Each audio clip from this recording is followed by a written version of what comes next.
ಸಂಘದ ಪದಾಧಿಕಾರಿಗಳೇ ಮತ್ತು ರಾಜ್ಯದ ಮೂಲೆ ಮೂಲೆಯಿಂದ ಇವತ್ತು ಎಲ್ಲ ನನ್ನ ಮಹಿಳಾ ನೌಕರಸ್ಥೆ, ಬಹಳ ಸಂತೋಷ ಅನಿಸುತ್ತೆ.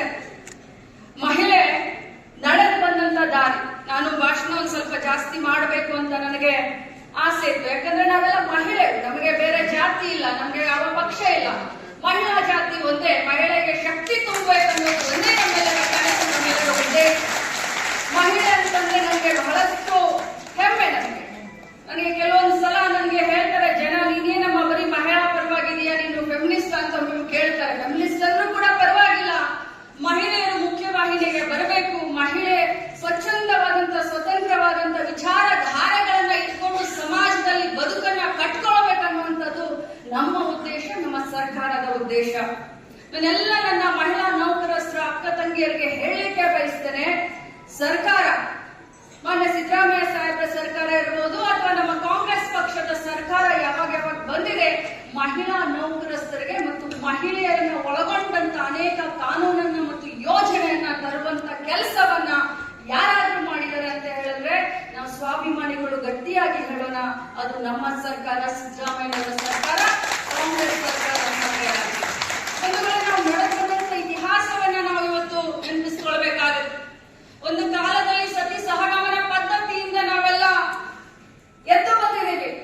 ಇದೇ ದೇಶದಲ್ಲಿ ಆ ಸಂಸ್ಕೃತಿ ಇತ್ತು. ಒಂದು ಕಾಲದಲ್ಲಿ ಸತಿ ಸಹಗಮನ ಪದ್ಧತಿ, ಗಂಡ ಸತ್ತ ತಕ್ಷಣ ಹೆಣ್ಣು ತಲೆ ಎಲ್ಲ ಬೋಳಿಸ್ಕೊಳ್ಬೇಕಾಗಿತ್ತು. ಯಾವ ರೀತಿ ವನವಾಸವನ್ನ, ಯಾವ ರೀತಿ ಜೀವನವನ್ನ, ನರಕ ಯಾತನೆಯನ್ನ ಕಂಡಂತ ಈ ಹೆಣ್ಣು ಇವತ್ತು ನಮ್ಮ ಭಾರತ ದೇಶದ ಹೆಮ್ಮೆ ಮಗಳು, ಕರ್ನಾಟಕ ರಾಜ್ಯದ ಹೆಮ್ಮೆ ಮಗಳು. ಇವತ್ತು ಯಾವ ಮಟ್ಟಕ್ಕೆ ನಾವು ಮುಂದೆ ಬಂದಿದ್ದೀವಿ ಅಂತ ವಿಚಾರ ಮಾಡಿದಾಗ ಒಮ್ಮೊಮ್ಮೆ ನಮ್ಗೆ ಮನಸ್ಸು ಅನಿಸುತ್ತೆ. ಆದ್ರೆ ಈಗಿನ ಪ್ರಸ್ತುತ ಕಾಲಘಟ್ಟದಲ್ಲೂ ಕೂಡ, ಅದರಲ್ಲೂ ನೀವೆಲ್ಲರೂ ಕಲ್ತಂತವರು, ಸ್ವಂತ ಶಕ್ತಿಯ ಮೇಲೆ ಸರ್ಕಾರದಲ್ಲಿ ಯಾವುದೋ ಒಂದು ಉದ್ಯೋಗದಲ್ಲಿ ತಾವು ಕೆಲಸವನ್ನ ಮಾಡ್ತಾ ಇದ್ದೀರಾ, ಇಷ್ಟೊಂದು ಸಂಘಟನೆಯಲ್ಲಿದ್ದೀರಾ, ಬಹಳಷ್ಟು ಕಾಮನ್ ಸೆನ್ಸ್ ಇದೆ ತಮಗೆ, ಬಹಳಷ್ಟು ಕಲ್ತಿದ್ದೀರಾ. ಆದ್ರೂ ಕೂಡ ಇಂಥ ಸಂದರ್ಭದಲ್ಲೂ ತಾವು ಕೂಡ ಕಷ್ಟವನ್ನ ಅನುಭವಿಸ್ತೀರಾ ಅಂತ ನನ್ನ ಗಮನಕ್ಕೆ ಬಂದಾಗ ನಿಜವಾಗ್ಲೂ ನನಗೆ ಬಹಳಷ್ಟು ವಿಚಾರ ಮಾಡ್ಬೇಕಲ್ಲಪ್ಪ. ಈ ಮಟ್ಟಕ್ಕೆ ನಾವು ಬೆಳೆದ್ರೂ ಕೂಡ ಇನ್ನೂ ಹೆಣ್ಣಿನ ಶೋಷಣೆ ಆಗ್ತಾ ಇದೆ ಅಂತ ಒಮ್ಮೆ ವಿಚಾರ ಮಾಡ್ತಾ ಇರ್ತೀನಿ ನಾನು. ಇವತ್ತು ನಾವು ಕಾನೂನನ್ನ, ಸರ್ಕಾರದಲ್ಲಿ ಅನೇಕ ಯೋಜನೆಯನ್ನ ನಾವು 3ನೇ ಮಹಡಿಯಲ್ಲಿ ಕ್ಯಾಬಿನೆಟ್ ನಲ್ಲಿ ಡಿಸಿಷನ್ ತಗೊಳ್ತೀವಿ, ಮಾಡ್ತೀವಿ.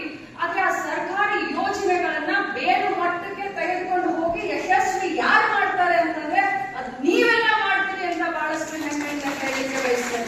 ಇದು ಯಾವುದೇ ಸರ್ಕಾರಕ್ಕೆ ಒಳ್ಳೆ ಹೆಸರು ಬರಬೇಕಾದ್ರೆ, ಕೆಟ್ಟ ಹೆಸರು ಬರಬೇಕಾದ್ರೆ ಸರ್ಕಾರಿ ನೌಕರಸ್ಥರ ಪಾತ್ರ ಬಹಳಷ್ಟಿರುತ್ತೆ. ನನ್ನ ಮಹಿಳೆಯರಿಗೆ, ನನ್ನ ಅಕ್ಕ ತಂಗಿಯರಿಗೆ ಹೇಳಲಿಕ್ಕೆ ಬಯಸ್ತೇನೆ. ನಾನು ಮೊದಲೇ ಹೇಳದ ಹಾಗೆ ಇವತ್ತು ಪ್ರಸ್ತುತ ಬಹಳಷ್ಟು ಜನ ಮಾತನಾಡಿದ್ದಾರೆ. ರೋಶ್ನಿ ಗೌಡ ಮಾತಾಡಿದ್ದಾರೆ, ನಾಗಲಕ್ಷ್ಮಿ ಚೌಧರಿ ಮಾತಾಡಿದ್ದಾರೆ, ಮಾನ್ಯ ಮುಖ್ಯಮಂತ್ರಿಗಳು ಕೂಡ ಹೇಳ್ತಾರೆ. ಮಹಿಳಾ ಸಬಲೀಕರಣದ ನಮ್ಮ 5 ಗ್ಯಾರಂಟಿಯಲ್ಲಿ 3 ಗ್ಯಾರಂಟಿ ಮಹಿಳಾ ಸಬಲೀಕರಣಕ್ಕೆ ನಾವು ತೆಗೆದುಕೊಂಡು ಬಂದಿದ್ದೀವಿ. ಗೃಹಲಕ್ಷ್ಮಿ, ಶಕ್ತಿ, ಬಹಳಷ್ಟು ಅನ್ನಭಾಗ್ಯ. ಆದ್ರೆ ಅದರ ಜೊತೆಯಲ್ಲಿ ಮೊನ್ನೆ ನಡೆದಂತ ನಮ್ಮ ICDS ಕಾರ್ಯಕ್ರಮ 50 ವರ್ಷದ ಸ್ವರ್ಣ ಸಂಭ್ರಮವನ್ನ ಮಾಡಿದಂತ ಸಂದರ್ಭದಲ್ಲಿ ಹೊಸದಾಗಿ ಅಕ್ಕ ಪಡೆ ಅಂತ ಹೇಳಿ ಮಹಿಳೆಯರ ಸುರಕ್ಷತೆಗೆ ಆದ್ಯತೆಯನ್ನ ಕೊಡಬೇಕು ಅಂತ ಹೇಳಿ ಅಕ್ಕ ಪಡೆಯನ್ನ 31 ಜಿಲ್ಲೆಯಲ್ಲಿ ನಾವು ನಮ್ಮ ಇಲಾಖೆ, ಮಹಿಳಾ ಮಕ್ಕಳ ಕಲ್ಯಾಣ ಇಲಾಖೆಯ ಜೊತೆಯಲ್ಲಿ ಗೃಹ ಇಲಾಖೆಯ ಸಂಯೋಗದೊಂದಿಗೆ ನಾವು ಪ್ರಾರಂಭ ಮಾಡ್ತಾ ಇದ್ದೇವೆ. ಅತಿ ಶೀಘ್ರದಲ್ಲಿ ಅದರ ಬಗ್ಗೆ ಅರಿವನ್ನ ಮೂಡಿಸಲಿಕ್ಕೆ ತಮ್ಮ ಸಂಘಟಕರಿಗೆ ಅದರ ಬಗ್ಗೆ ಏನೇನು ಇದಾವೆ, ಅದರ ಆಗು ಹೋಗುಗಳು ಯಾವ ರೀತಿ, ಅಕ್ಕ ಪಡೆ ಯಾವ ರೀತಿ ಕೆಲಸ ಮಾಡುತ್ತೆ, ಅಕ್ಕ ಪಡೆಯನ್ನ ತಾವು ಯಾವ ರೀತಿ ಬಳಸ್ಕೊಳ್ಬಹುದು ಅನ್ನೋದನ್ನ, ಆ ಸುತ್ತೋಲೆಯನ್ನ ತಮ್ಮ ಅಧ್ಯಕ್ಷ ಕೈಗೆ ನಾನು ಕೊಡ್ತೀನಿ. ತಮ್ಮೆಲ್ಲರಿಗೂ ಅಭಿನಂದಿಸ್ತೀನಿ. ಇನ್ನೊಂದು ಮಾತನ್ನ ಹೇಳಿ, ಯಾಕಂದ್ರೆ 12 ಗಂಟೆಗೆ ನಮ್ಮ ಕ್ಯಾಬಿನೆಟ್ ಮೀಟಿಂಗ್ ಇತ್ತು.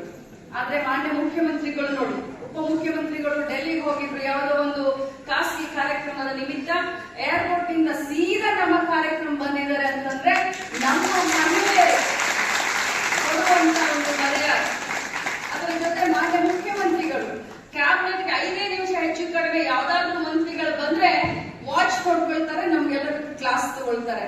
ಆದ್ರೆ ಇವತ್ತು ಸ್ವತಃ ಮುಖ್ಯಮಂತ್ರಿಗಳು 45 ನಿಮಿಷ ತಡವಾಗಿದ್ರು ಕೂಡ ಸುಮ್ಮನೆ ಕೂತ್ಕೊಂಡಿದ್ದಾರೆ ಅಂತಂದ್ರೆ ಮಹಿಳೆಯರಿಗೆ ಕೊಡುವಂತ ಗೌರವ, ಆದರ, ಸನ್ಮಾನ. ಒಂದು ವೇಳೆ ನಾವು ಯಾವತ್ತಿಗೂ ಒಂದು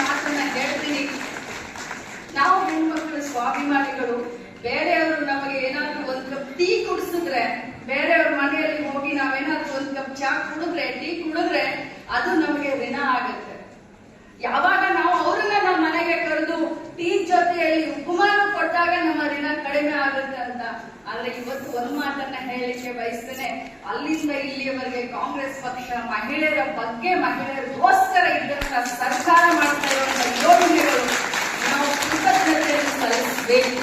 ಹಾಗೆ ಹೇಳಿದ್ರು, ತಾವು ಎದ್ದು ನಮಸ್ಕಾರ ಮಾಡಬಾರ್ದು, ಇದು ನಮ್ಮ ಹಕ್ಕು. ಆ ಹಕ್ಕನ್ನ ಇವತ್ತು ಋತುಚಕ್ರ ರಜೆಯನ್ನ 1 ವರ್ಷಕ್ಕೆ 12 ದಿನ, ಪಾಪ ರೋಶ್ನಿ ಓದ್ಬೇಕಾದ್ರೆ ಏನೋ ಹೆಚ್ಚು ಕಡಿಮೆ ಮಾಡಿದ್ರು. ಮಾಡ್ಬೇಕಾದ್ರೆ ಹೇಗಿತ್ತು ಗೊತ್ತಾ, 26 ವರ್ಷದ ಹಿಂದೆ ದದ್ದಬಬ್ಬ ಅಂತ ಇದ್ದೆ, ಇವತ್ತು ಹಾಗೆ ಪಾಪ ಪ್ರಯತ್ನ ಮಾಡಿದ್ರು, ಪ್ರಯತ್ನವಾದಿಗಳಿದ್ದಾರೆ. ನನ್ನ ಇಲಾಖೆಯಲ್ಲಿ ಈ ಮಹಿಳಾ ಡಾಕ್ಟರ ಸಂಘಕ್ಕೆ ಒಂದು ಆಫೀಸ್ಗೆ ಮಾನ್ಯ ಹೊರಟ್ಟಿ ಸಾಹೇಬರು ಹೇಳಲಿಕ್ಕೆ ಒಂದು ಆಫೀಸ್ ಅನ್ನು ಕೊಟ್ಟಿದ್ದೇನೆ. ನಾನು ಮುಖ್ಯಮಂತ್ರಿಗಳ ಹತ್ರ ಚರ್ಚೆ ಮಾಡಿ, ಯಾಕಂದ್ರೆ ನಾನು ಒಬ್ಬ ಮಹಿಳೆ ಇದ್ದೀನಿ, ಸೊ ಖಂಡಿತವಾಗ್ಲೂ ತಮ್ಮನ್ನ ಅಲ್ಲಿಂದ ಹೊರಗಡೆ ಕಳಿಸಲ್ಲ. ಯಾಕಂದ್ರೆ ಅದು ನನ್ನ ಮರ್ಯಾದೆ ಪ್ರಶ್ನೆ.